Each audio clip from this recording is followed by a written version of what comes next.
J-Gup has the most intriguing potential of the rookies on the Houston Rockets. I won't lie, initially when I heard that the Rockets drafted Josh Christopher out of Arizona State, I was kind of disappointed. I felt like there were better players available at that time in the draft, like Sharif Cooper, Cam Thomas, Deshaun Highland, Darren Sharp, and Jaden Springer. I thought they drafted him for chemistry purposes since Jalen Green and Josh used to play together when they're on AAU teams. However, Stone has made me look foolish once again. After watching J-Gup in the Summer League, it was evident that he was more than just Jalen Green's friend. After his first game, the comparisons to one of the most talked about players in the NBA playoffs, Jrue Holiday, were popping up. It is a bit of a reach, but I can see why many people see the similarities. It all comes down to the most impressive thing about Josh Christopher's game, and it's his defense. Watching some of his tape at Arizona State, there were signs of him having the potential to be a great defender. However, what he showed during the Summer League was completely different. The first thing that pops off the screen is his engagement on the defensive end. Look, with James Harden, we have seen what lack of engagement looks like and how important it is for defensive success. Josh is not only completely engaged, but he shows it. Whether it is pressing on ball handlers or getting into passing lanes, he finds a way to make an impact on defense, shown by his 1.4 steals a game. Similar to Jrue Holiday, he is roughly 6'3", 6'4", with a lengthy 6'8", 6'9" wingspan, which allows him to play bigger than he truly is, which is very key for versatility. Pair that up with his really stocky build, and it's not inconceivable for him to defend forwards in the league. However, the thing that stuck out the most was that he was so motivated to play defense that he was picking up players full court and just harassing them. Although that doesn't do much in the grand scheme of things, what it does is it puts pressure on the ball handler and drains their energy. We saw Jrue Holiday do it a lot to some of the guards in the playoffs like Trae Young and Chris Paul. It really hindered their game in the long term. His competitiveness is really assuring.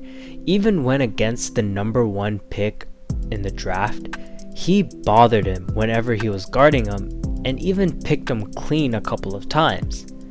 Regardless if you have played basketball even a little bit, you know how draining it is to play defense full court just for fun. That goes into my next observation, is his ridiculous stamina. In the 5 games that he played for the Houston Rockets in the Summer League, he had a ridiculous team high of 28.78% for his usage rate. He was not only active defensively, but also offensively, which is really telling of his limitless energy and bottomless stamina. His offensive game as a whole is kind of a mixed bag. Overall, he averaged 16 points per game, 4 rebounds per game, and 4 assists per game, which is a pretty neat stat line. However, he shot poorly at 39% from the field and 18% from 3. Like I said, the stat line itself is not bad, but once you see his shooting splits, you kinda wanna puke. It's not great, but his shooting splits show exactly what he needs to work on. Looking at them at a glance, you would assume he just can't shoot, but that is really not the case, as he was jacking up 6.6 threes a game. He can shoot, they're just not going in. It is more of the fact that he just needs to expand his range, which is one of his biggest learning curves for players coming out of college. The second contributor to his poor percentages is his shot selection. Considering this was one of his biggest weaknesses at Arizona State, it was no surprise that he was taking a lot of highly contested mid-range jumpers when they were just not needed. As a result, he shot poorly in many games and got a lot of criticism from fans due to those performances. However, for every bad game that he had shooting, he had just as many great games where he was efficient and looked like a draft day steal. Against the Pistons, for example, he had 13 points, 7 assists, and 3 rebounds while taking 12 shots and making 6 of them, with a plus-minus of plus 22. He was quietly having a really good game while Sengun and Green were stealing the headlines. He was playing controlled, smart, and efficient. I remember when I was watching this game, he looked like a completely different player when compared to his game against the Cavs. His best game, though, was against the Blazers, where it was shadowed by Sniper Brooks dropping 30 points while hitting 9 threes. Josh dropped 20 points, 5 rebounds, and 5 assists while taking 14 shots and making 8 of them. He again showed that same controlled, smart, and efficient game that really got my hopes up for his future. The pleasant surprise, kind of like a bonus, was his playmaking. With no true point guard on this team, it was going to be interesting to see how the Rockets operated and played.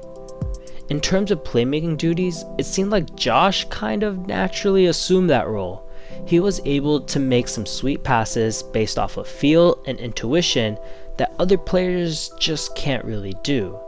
Although he was a great playmaker, he is far from being a point guard in the NBA, let alone a backup point guard like some Rockets fans want him to be this year. I love what I saw from Jacob, and I think he has a big role in his team's future. However, with Eric Gordon still on the roster, I do want to see him play in the G League just for a little bit.